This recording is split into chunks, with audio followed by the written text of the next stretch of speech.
Rīja sirds vienmēr traucās, kā notverts putns, kas sit savus spārnus pret stikla logu. Es gribu runāt, viņa domāja, bet bailes ir pārāk lielas. Šī cīņa turēja viņu mazu un viņas sapņi bija aizslēgti. Viņas draudzene Anja redzēja viņas sāpes. Anja bija mierīga un stipra, kā vecs, izturīgs koks. Bailes ir tikai skaļa doma, Anja paskaidroja. Tās nav īstas briesmas, bet tavs prāts spēlē ar tevi trikus. Anja dalījās ar savu noslēpumu, kluso minūti. Kad bailes uzbrūk, necīnies ar tām. Vienkārši apstājies, aizver acis un dziļi elpo 1 minūti, viņa teica. Koncentrējies tikai uz gaisu, kas ieplūst un izplūst, it kā vērojot vilni okeānā.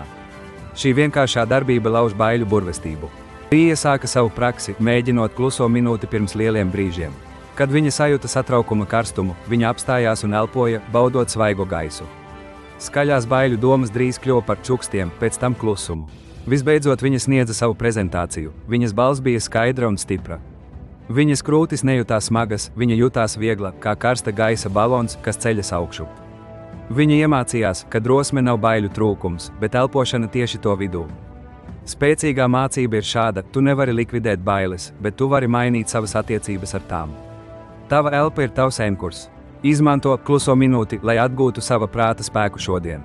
Abonē Latvian Repo un komentē mans enkurs, lai pateiktu mums, kas āc šo praksi.